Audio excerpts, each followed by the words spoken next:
de que es el Señor, les encomienda llevar las buenas noticias.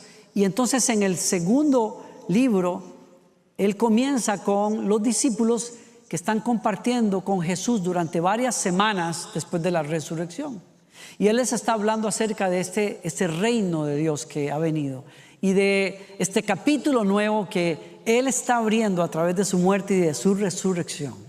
Y claro, les dice que ellos van a llevar el evangelio desde Jerusalén hasta otros pueblos y de allí hasta los confines de la tierra. Y claro, los discípulos que están llenos de pasión por el Señor, lo ven resucitar, saben que Él es el Hijo de Dios, pues están listos para ir. Pero Él les dice, ustedes tienen que quedarse aquí y tienen que esperar la promesa. Vendrá otro consolador, había dicho Él en los capítulos anteriores a su muerte. Vendrá un consolador, les conviene esperar, espérense, y vendrá quien les va a dar poder para ser mis testigos. Y entonces aquí tenemos a los discípulos, aunque se mencionan 120 personas, si entendemos bien, quizás eran muchos menos los que estaban en una casa, porque en una casa regular no podrían estar 120 personas reunidas, pero de seguro los discípulos, los apóstoles estaban allí y están orando como Jesús les dijo, anhelando esa promesa que no entienden cómo es. Y creo que en el momento en que pasa, hay otra cosa interesante, y es que ese día coincide con el día de Pentecostés. Pentecostés es una fiesta, antigua fiesta judía que celebraba las cosechas que ellos recogían. Era una manera de agradecerle al Señor por su fidelidad, por su provisión. Pero en la época de Jesús tenía otro significado también, porque los judíos ahora están celebrando también ese capítulo nuevo que se había abierto para la nación de Israel, cuando después de 400 años de ser esclavos en Egipto, Dios había enviado a Moisés, los liberó por la mano poderosa de Dios, los llevó al Sinaí, y en el Sinaí, en medio de una manifestación tremenda de poder, Dios le entrega las tablas de la ley a Moisés y hace un pacto con ellos y ratifica en ese pacto que ellos son el pueblo de las promesas y de los pactos de Dios, algo que Dios le había dicho a Abraham en la antigüedad y que comienza a concretarse a través de Moisés cuando Israel comienza ese nuevo capítulo. Es curioso porque en ese día hay gente judía y convertidos al judaísmo que están viniendo de todas partes del mundo para estar en Jerusalén y ser parte de esa fiesta. Es por decir así como una casualidad que todas esas personas estuvieran allí y presenciaran lo que está a punto de pasar. Creo que a los discípulos, yéndome para lo que pasó ya, a los discípulos los habrá tomado por sorpresa, quizás como algunos de nosotros nos tomó la tormenta hace unos días. O sea, nos habían dicho que iba a ser fuerte, lo que fuera y tal, y estábamos, bueno, ok, pero la cosa fue más de lo que imaginábamos. Yo pensaba en esto con respecto a ese viento recio, porque una cosa es una brisa y otra cosa es un viento recio, como dice la traducción de la Reina Valera. Una ráfaga fuerte de viento que llenó, la otra cosa que me llama la atención, llenó toda la casa. Y entonces se aparecen lenguas que dice el escritor como de fuego, que se reparten sobre la cabeza de todos, y todos comienzan a hablar en idiomas que la gente que escucha el estruendo se reúne, los escucha y entiende que están hablando de Jesús, están hablando maravillas de Dios. Cada uno le entendió en su propio idioma. Fue el nacimiento de la iglesia llena del Espíritu Santo que hoy conocemos.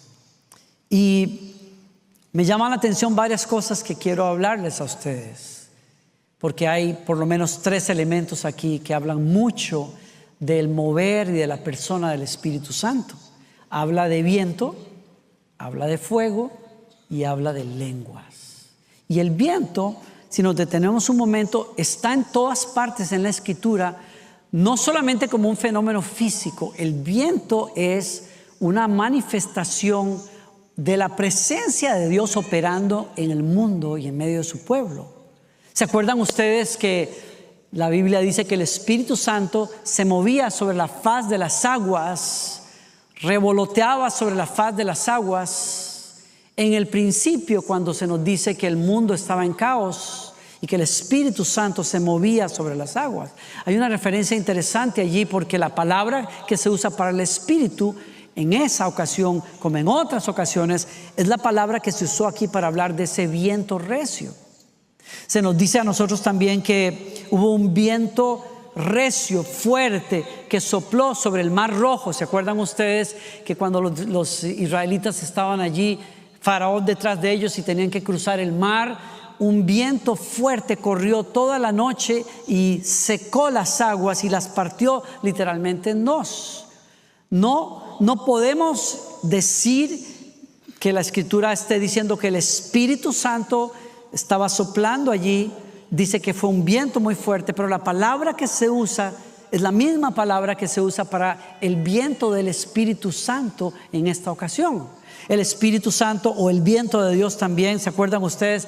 Un viento trajo carne a los israelitas cuando estaban peregrinando en el desierto, y Dios les dijo que les iba a proveer carne en el desierto, y un viento fuerte trajo una cantidad de aves impresionante al desierto. Israel se sació su necesidad. Hubo viento también que el profeta dice que cuando Dios le habló de cómo iba a restaurar a Israel, ¿se acuerdan ustedes? Tuvo una visión en donde vio huesos secos, y el Espíritu Santo le dijo: háblale a sus huesos secos. Y el viento sopló sobre esos huesos y se convirtieron en un ejército. Y Dios dijo: ese es mi pueblo. Es el viento del Espíritu Santo. En otras partes de la Biblia, la misma palabra quiere decir el aliento de Dios, el viento de Dios, el aliento de Dios. Eso es lo que dice Lucas, que llenó la casa donde fueron llenos del Espíritu Santo. Esa es una palabra, por cierto, me llama la atención que la misma palabra que se usa aquí cuando dice eso llenó la casa, el viento llenó la casa, es la misma palabra que en la antigüedad se usó. Para los de ustedes que quieran estudiarlo, en Primera de Reyes, cuando ellos edificaron el templo, dice que la gloria de Dios llenó la casa, al punto de que no podía nadie entrar, porque la gloria de Dios era tan fuerte que nadie podía entrar a ministrar. Esa potencia, esa llenura fue lo que llenó la casa donde los discípulos fueron llenos del Espíritu Santo. Ese es el día de Pentecostés, en donde la presencia de Dios fue viento para ellos. La segunda cosa interesante fue fuego para ellos. Fueron, como dice la Escritura, como llamas de fuego que se repartieron. Es otra manifestación del Espíritu Santo en la Biblia. El Espíritu Santo en la Biblia, por ejemplo, se acordarán ustedes que cuando Dios le ordenó a Moisés que construyera una tienda de reunión en donde Dios iba a vivir en medio de su pueblo, cuando esa tienda se termina, la gloria de Dios toca esa tienda en una manera muy especial, una columna de fuego sobre la tienda. Es un fuego que habla de la gloria manifiesta de Dios entre su pueblo.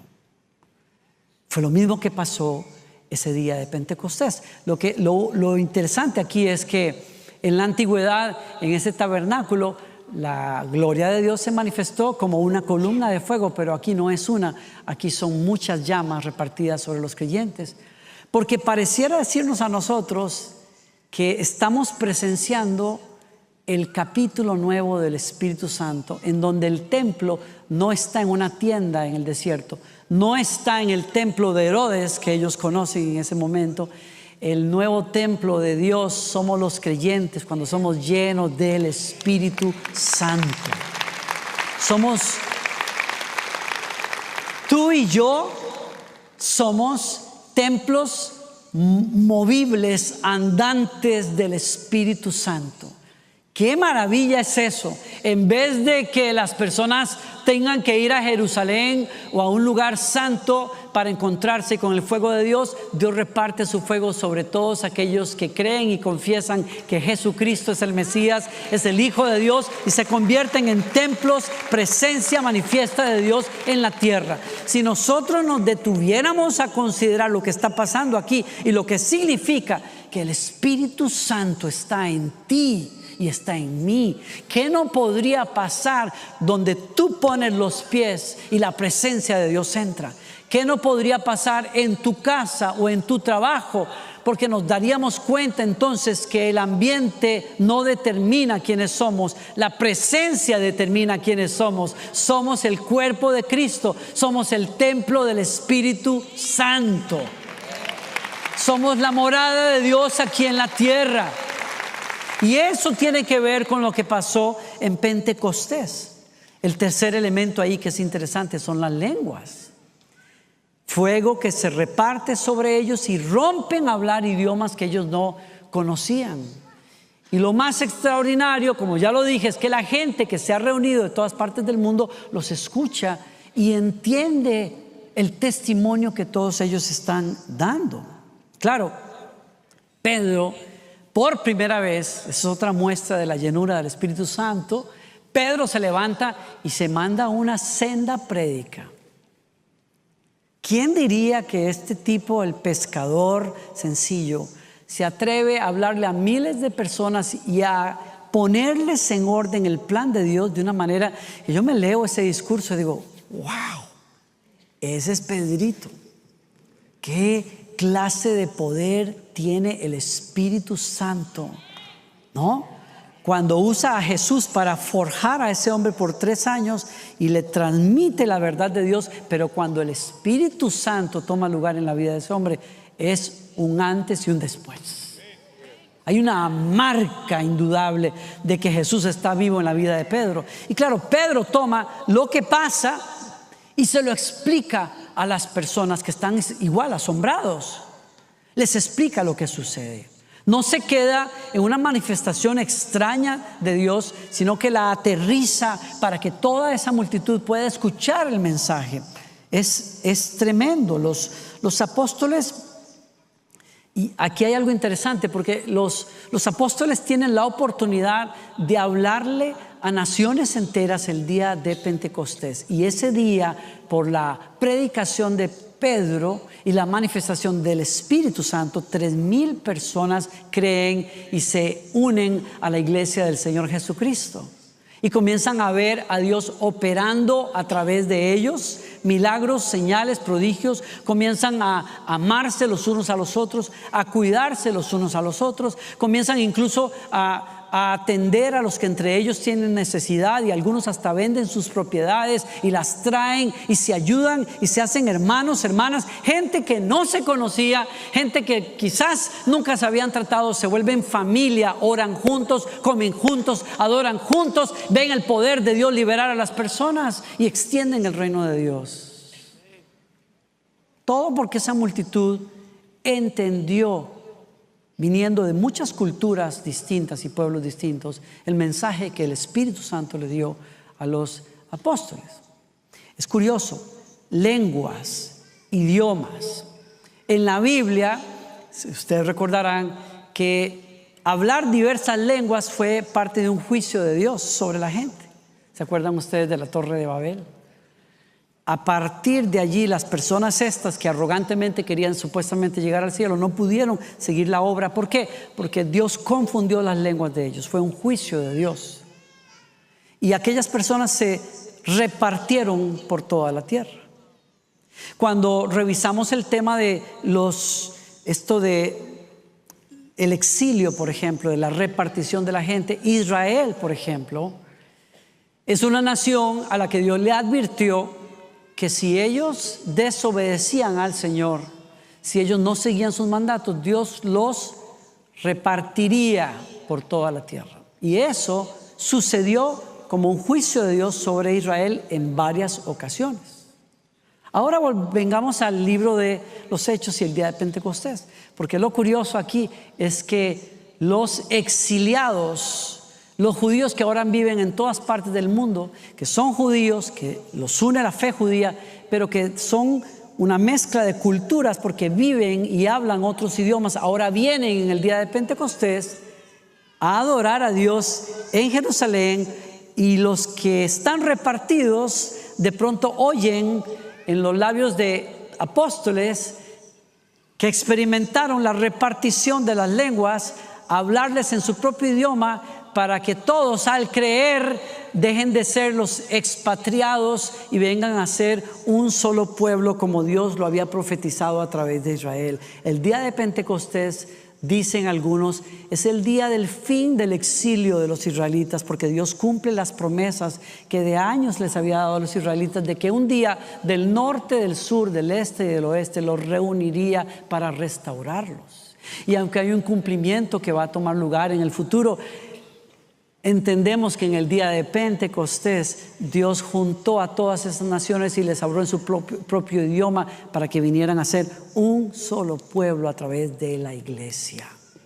Fue el fin de una maldición, por decirlo de alguna manera, y la bendición que trae el Mesías, que es que recoge a todos los exiliados y los pone bajo su pastoreo.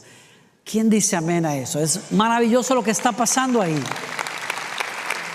Entonces, estoy diciendo que el Espíritu Santo se manifiesta como viento, como fuego, como lenguas, pero es más que eso, y todos lo sabemos acá. El Espíritu Santo es una persona. Por lo tanto, todo aquel que recibe a Jesús y que lo conoce tiene que entender que hay la posibilidad de que tengamos una comunión íntima con el Padre y con nuestro Señor Jesucristo a través del Espíritu Santo.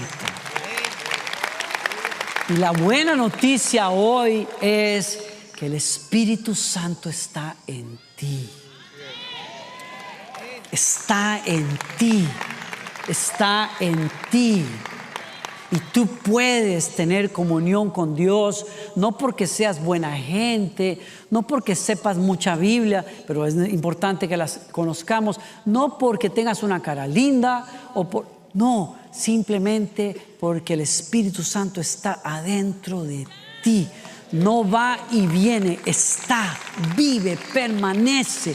Tú eres hijo, hija de Dios, no hay otra explicación. La única explicación para que tú tengas hambre de las cosas de Dios, la única explicación para que tú puedas orar a Dios, la única explicación para que tú puedas comprender las Escrituras tiene que ver con la presencia y el ministerio del Espíritu Santo en tu vida. Y mi invitación hoy es a que nos abramos al poder del Espíritu Santo. Nos abramos a la habilidad que el Espíritu Santo nos da. Nos abramos a el poder que nos quiere dar para que le hablemos a otras personas, le demos testimonio a otras personas de Jesucristo. Es el aliento de Dios, es el soplo de Dios.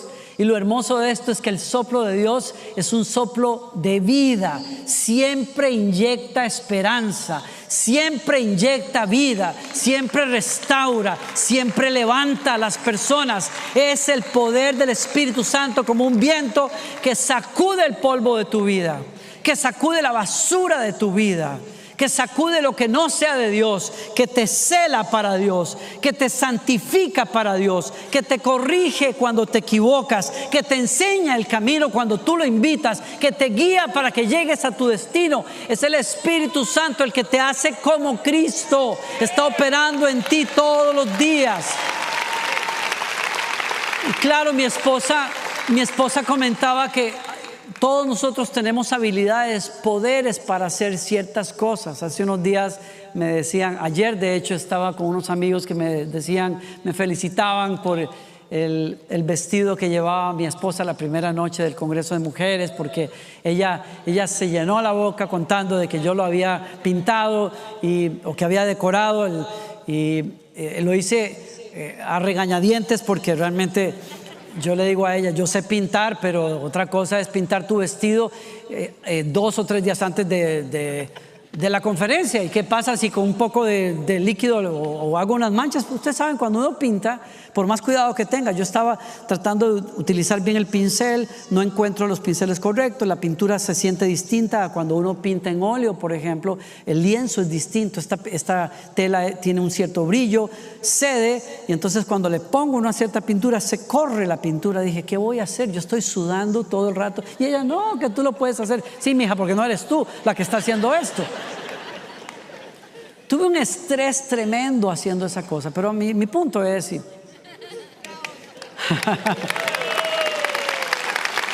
Me salió bien, gracias a Dios. Yo tengo esa habilidad, pero hay habilidades que no tengo, y les podría comentar varias. Tengo varias habilidades de las que carezco. Aunque usted no lo crea, socialmente, por ejemplo, no soy tan hábil. Yo tiendo a ser más tímido, tiendo a ser más callado. Yo esquivo a las personas desconocidas. Me cuesta mucho entablar una conversación. Algunos de ustedes ya se dieron cuenta hace años. Me cuesta mucho entablar una conversación. Y después de un rato de estar conversando, yo por mis adentros digo, ¿y ahora qué voy a hacer? Porque se me acabó el tema. Ya yo no sé qué más hacer. Yo admiro a personas que, como mi esposa, eso es dele y dele y dele y dele. Y yo digo, Dios mío, ¿cómo van hilando? Yo me siento a verla aparte, porque igual cuando estamos compartiendo y ella está presente, ella se lleva el show, ella habla, ella cuenta, ella se ríe y yo me siento a verla. Yo digo, qué habilidad más bella, yo quisiera tener esa habilidad. La única vez en la que yo hablo mucho es cuando agarro un púlpito, para bendición o no de ustedes, pero yo no tengo esa habilidad.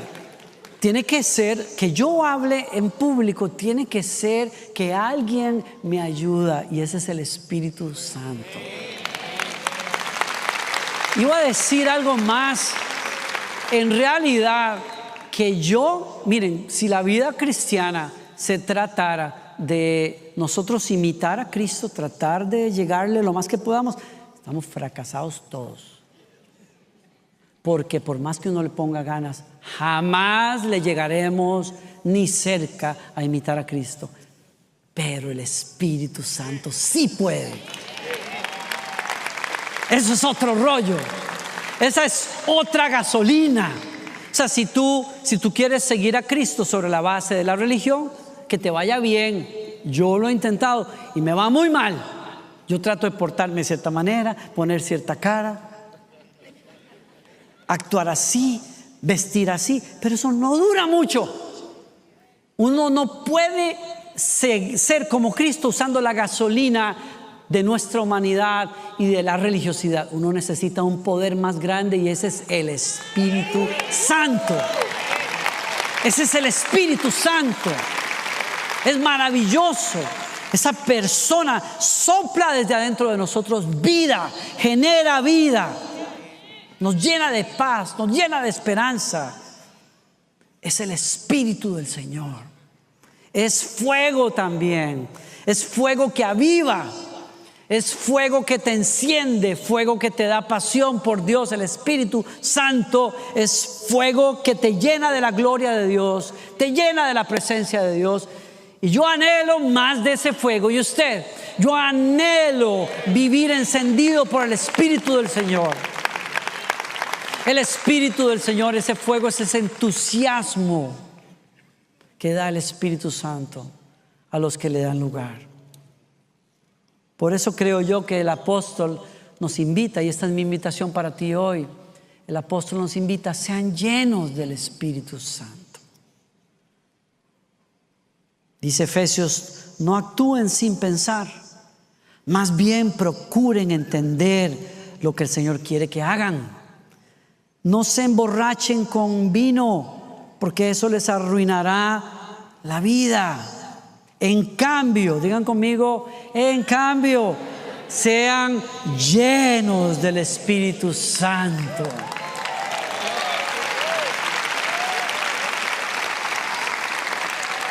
Y me encanta. ¿Quieren leer conmigo? Siga leyendo ahí, porque, claro, usted me dirá: ay, qué bonito suena eso, ser lleno del Espíritu Santo, pero yo no estoy en Pentecostés, yo no estoy. ¿Y cómo se hará eso? ¿Cómo se come eso, pastor? Pablo lo dice ahí: canten salmos e himnos y canciones espirituales entre ustedes y haciendo música al Señor en el corazón. Hay una avenida, la alabanza personal, la alabanza congregacional, pero la alabanza del corazón también es una avenida por donde usted le abre la puerta a ese viento del Espíritu Santo, a ese fuego del Espíritu Santo, a esa llenura de Dios. Cante a Dios donde usted esté. ¡Ay, qué! Gracias. Aunque no tenga buena voz, no importa. El Espíritu Santo no anda buscando no anda buscando grandes cantantes, anda buscando adoradores que adoren a Dios en espíritu y en verdad. Es una buena costumbre que usted disfrute de música donde se adora a Dios. Ponga buena música en la casa, ponga buena música en el auto.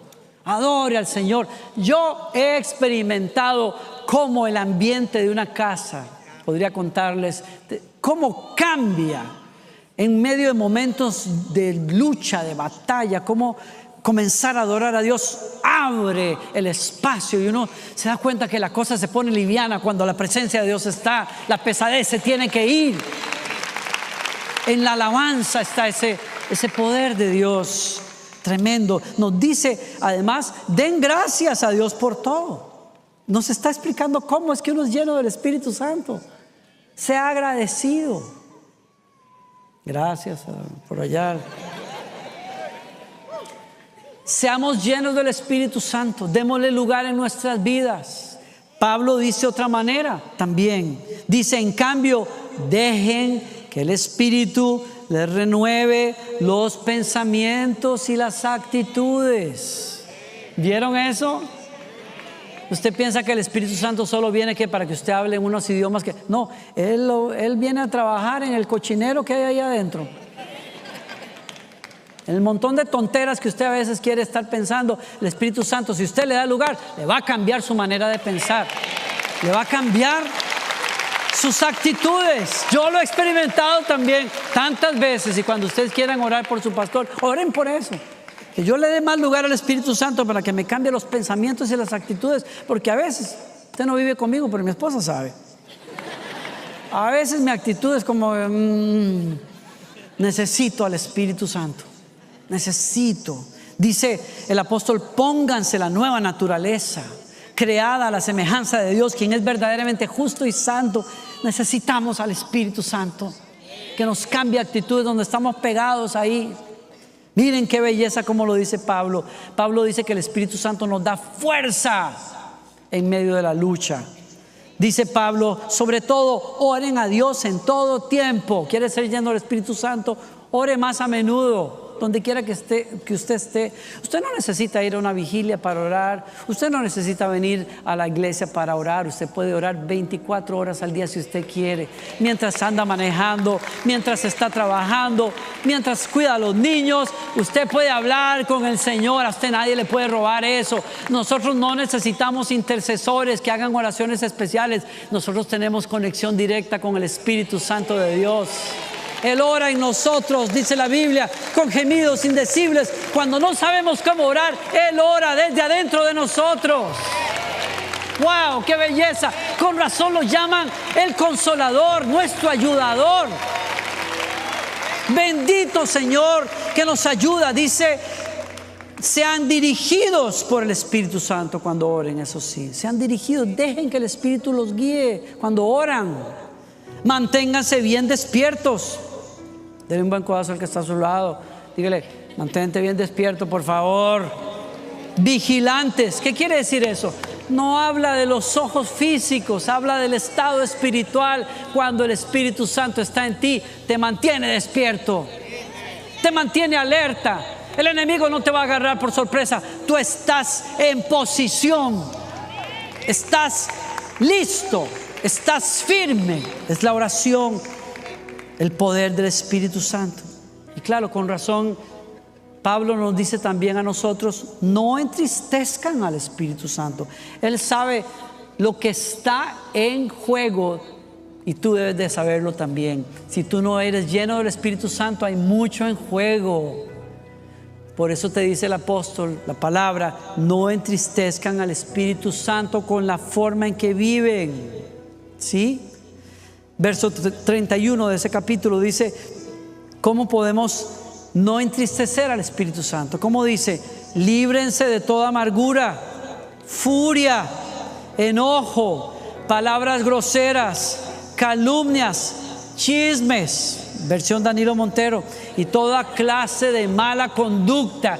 Usted quiere no entristecer al Espíritu Santo, déjese de chismes, déjese de mentiras, apártese del enojo, de la furia, de esas cosas que no sirven.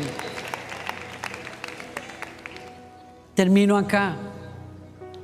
El Espíritu Santo es viento que restaura, es fuego que aviva y es lenguas.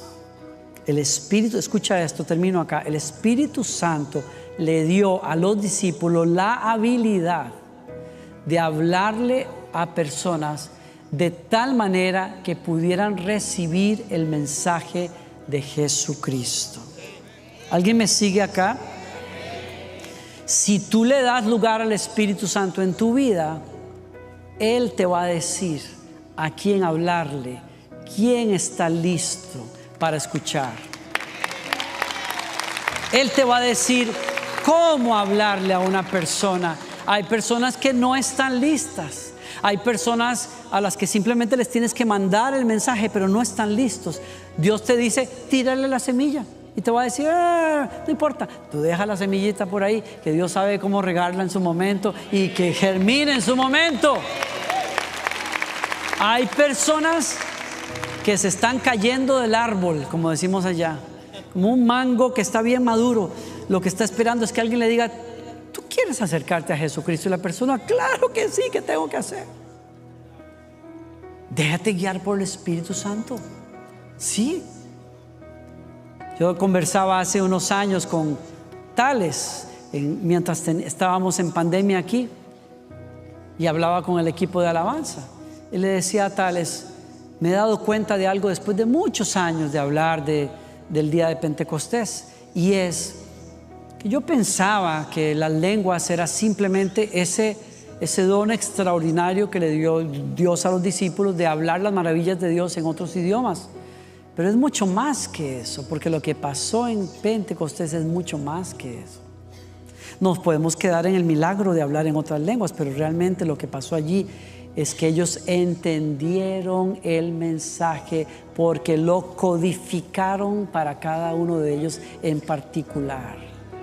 Y cuando el Espíritu Santo te llena, te da el código para un amigo tuyo, te da el código para una vecina tuya, te da el código para un profesor, te da la creatividad, la manera, la ilustración, la historia, el momento, la tónica para que el mensaje llegue y el poder del Espíritu Santo cambie a la persona.